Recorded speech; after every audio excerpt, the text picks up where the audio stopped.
Hi, everybody, and welcome to our session, Blending Methods Building Stories, telling consumer-driven stories for food ingredient innovation. I'm Quirk's editor, Joe Ridholm, and before we get started, just a quick housekeeping note that if you'd like to interact with other attendees during the session, you can use the chat tab to submit your comments and questions. Our session today is presented by Kerry. Enjoy the presentation. Good afternoon, and thank you for joining us today on our webinar. Before we get started, I'd like to introduce to you my colleagues that will be presenting with me. First, let us meet Chad Richards. Chad Richards. He is a sensory scientist who transforms how we understand food through the lens of human perception.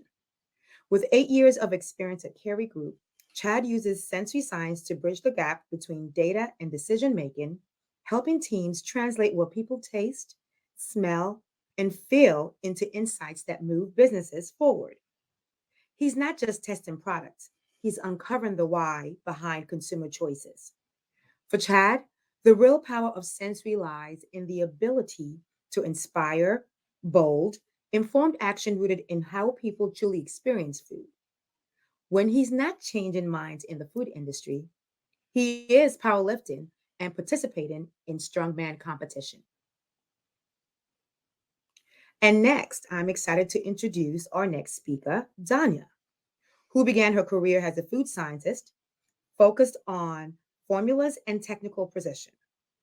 But early on, she realized she wanted to have a greater impact helping businesses succeed, solving problems creatively, and making people's jobs easier.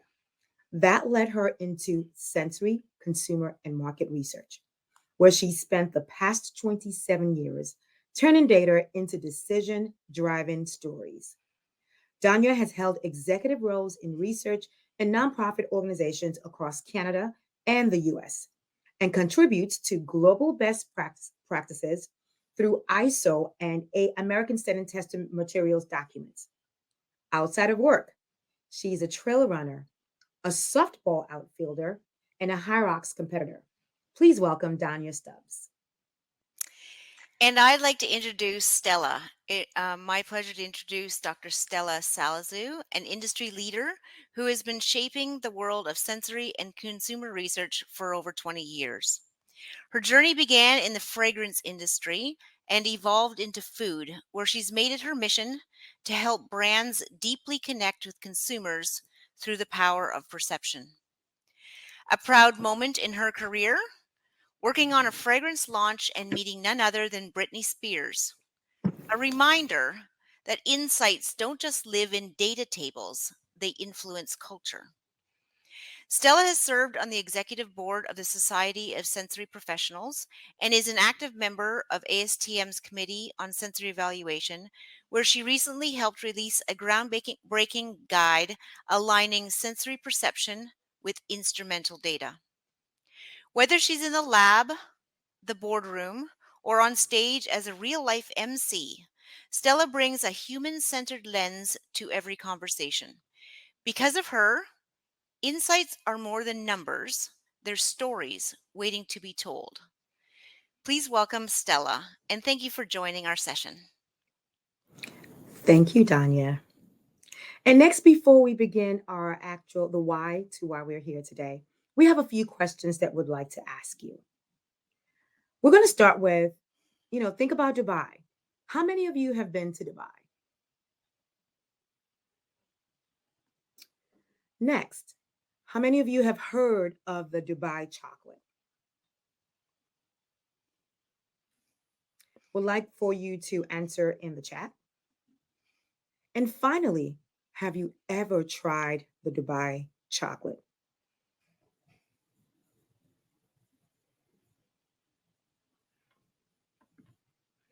Next, we'd like to play a short video on how Dubai chocolate came in. Can't be trademarked. The United Arab Emirates isn't part of the International Trademark Treaty that would secure its protection. Chocolate giant Lindt developed its own limited edition bar in late 2024. People were queuing up at 2 o'clock in the night waiting for the first limited samples. It was scarcity, it was exclusivity, but still we were overwhelmed. Then the next thing, they sold it on eBay for 400, 500 Swiss francs. Lindt made a permanent version. Now the bar is one of its best-selling items. After testing a Dubai chocolate-inspired milkshake in its Middle Eastern market, Shake Shack brought it to the US in just 4 to 6 weeks. For us to come up with a full menu with marketing assets and ingredients and supply chain sourcing and operational supporting documents and all of that within a couple weeks was an aggressive timeline. It was certainly one of the fastest development timelines we've ever executed against. The milkshake sold out within minutes. Having heard and seen the creation of the Dubai chocolate, you can almost imagine how we turn around ingredients and to make it something insightful that we know that our consumers want and will eat. In order to do that, we had to make sure that we tell the story, we blend methods into understanding how a consumer might want to consume and select their own products.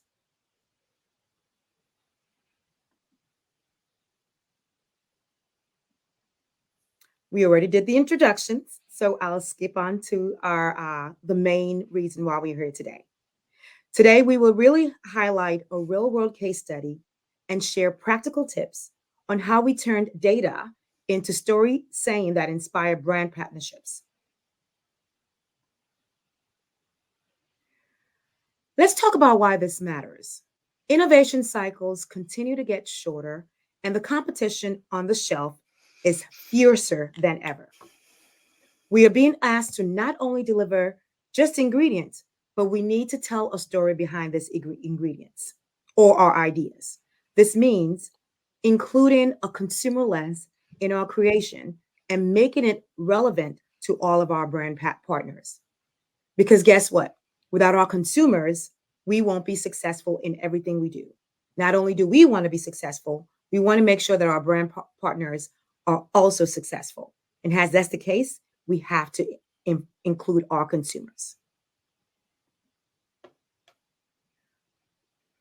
Our case study is going to talk about how flavor trends really truly inspired innovation. I will work through that, and so will my colleagues Donya and Chad as well.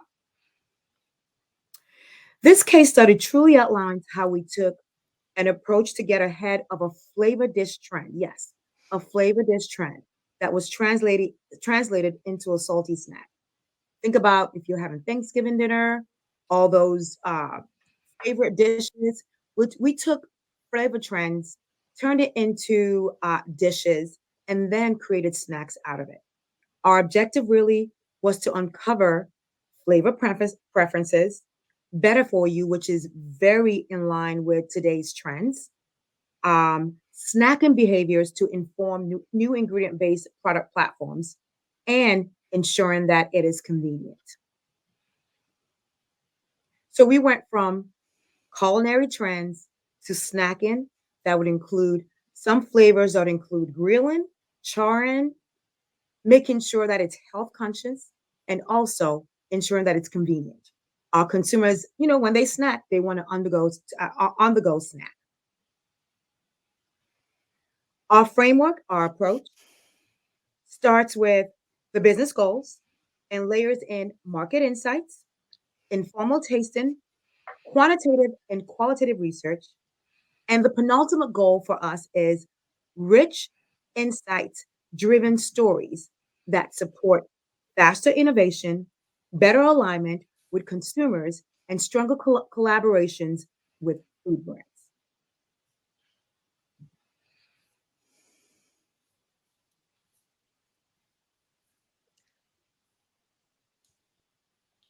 For And us, what, sorry, yeah, I'll go ahead, Stella.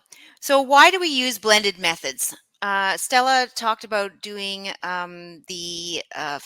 looking into the trends, understanding the trends, and doing some more non-specific methodologies, informal methodologies, desk research, trend tours, etc. And then we just wanted to make sure that we were covering both sides, both the confident in and empathetic innovation. So When we were doing this project, we started out by looking at our market insights and flavor trends, specifically in the area of outdoor grilling and smoking techniques. From there, we chose some popular culinary dishes ranging from appetizers to full meals that represented these trends. We got together a cross-functional team to describe their tastes and experiences when we went out to these restaurants, and we translated these descriptions for our product development teams to make our prototypes. We then brought the cross-functional team back and have them evaluate the prototypes to ensure that that translation from culinary dish to salty snack was successful. Through this process, we were able to create 4 unique flavors ready for the next steps. So from there, we took them into some quantitative research. So this was sensory-based consumer research. We follow best practices that are established within the industry. But we also understand that as a food ingredient supplier, there's not always the budget necessary, with many companies these days. But there's not always the budget necessary to do this research on a grand scale. So we got a set number of consumers that were category users. We created an efficient questionnaire. We did the appropriate analysis required on that quantitative research, and as always, non-compromising with sensory science as best practices and market research best practices.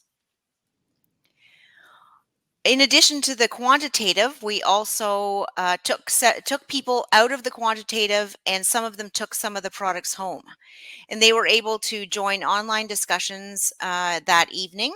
And while they were there, they were able to follow along with the discussions, retrying the samples just to jog their memory, get more in-depth discussion out of them, a deeper dive.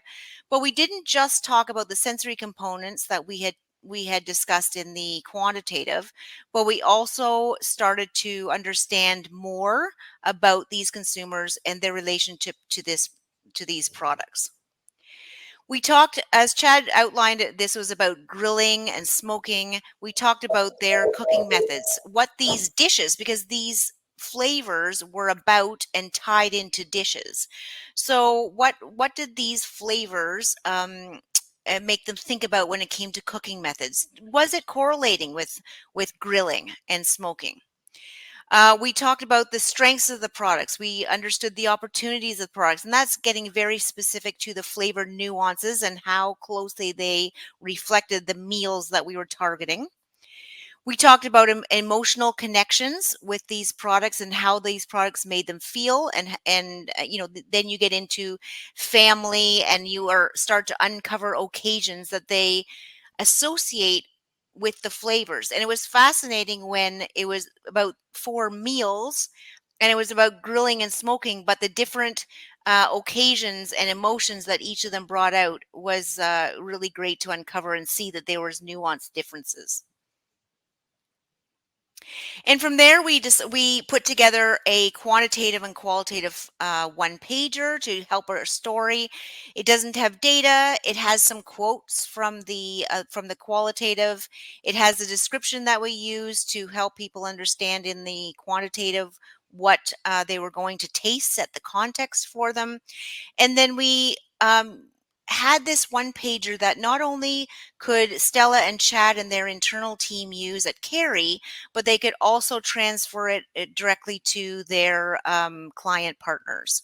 And so this flavor was the top one for overall rank of the 4. We talked about whether it had liking and purchase intent, what were the key features of it that were noted in liking of the different attributes. Did it fit the concept? That's very important when you're talking about communication. We had sensory attributes. How did it perform? Was it launch ready, or was it did it need any tweaks? And then we got into just reporting at a high level some of the top level nuanced learnings from the qual. So this one was about grilled and charred. the emotions, while it was happy and excited, also had entertained involved in there. And then occasions were around football and sports and grilling opportunities. And I'm not going to show you the scorecard for the other three products, but they, especially on these bottom three, of course, we had the ranking and different performances in the quantitative, the sensory component. We also saw some variation within these bottom three: cooking methods, emotions, and occasions. So from there, we crafted a story, and Stella's going to continue with this on the next slide, but we uncovered these different personas. And I think, Stella, you can probably Yes, I could take it it from from here. Absolutely. So it's all about blending methods to crafting a story. Because after all, even though we're an ingredient company, we want to make sure that we're telling the story. And holistic approach to everything does bring about um, consumer satisfaction. So from the qual side, we uncovered core emotional and behavioral drivers, as Donya explained, not just what people eat, but how they feel about it. These insights actually help to shape the way we framed our ingredient storytelling for our brand clients. To make this insights actionable, it was important for us to build certain personas. So for this particular research, we build personas and match them with ingredient narratives. These were brought to life visually and verbally for our clients, which helped position us not as a vendor, but a strategic thought partner for our clients. Yeah, and with all of this data, we were able to make pitches to our brand partners, and we actually had several wins and multiple snack bases on the market now. It really showed the power of blending sensory methods and having a consumer-based narrative to your approach.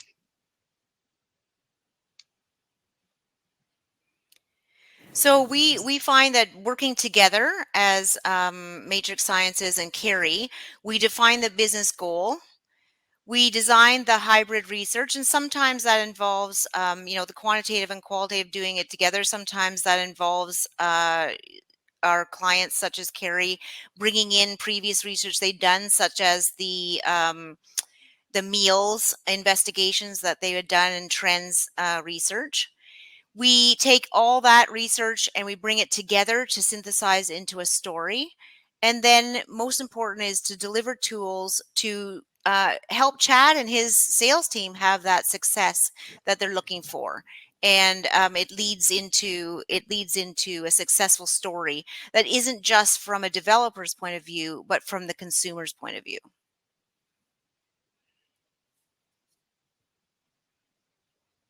Look, at the end of the day, it's important to note that innovation never happens in a vacuum, in a silo. As an ingredient supplier, we recognize that insights must be embedded in every stage, from trends, from sensory, from quantitative, from qualitative, as much as street flavor trends. So it is important to note that we have recognized, and this is how we position ourselves as thought leadership partners, that if we're trying to innovate a product for our brand partners, we cannot be in a silo. We have to all work together to create a powerful end use product for our consumers.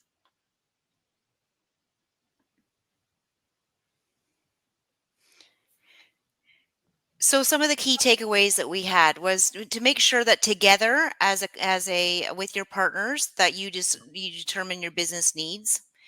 You understand the relevant market trends, and so that you can do that together or separately, and come together and debrief on that.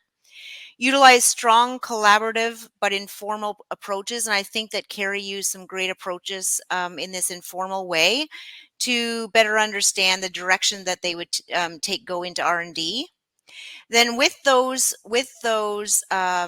prototypes, combine quant and qual early on. That's one of the key takeaways that we have discovered along the way, is that they don't work in silos, as Stella said. The research portions also work together. You turn insights into client-ready stories. You empower your cross-functional collaboration throughout. And I think that line ties the whole idea that we have together. And ultimately, you use consumer voices to elevate ingredient value. And that's where Chad has seen such great success. Thank you, Donya and Chad. And I believe that wraps up our presentation for today. It's been a pleasure being able to share our story with you.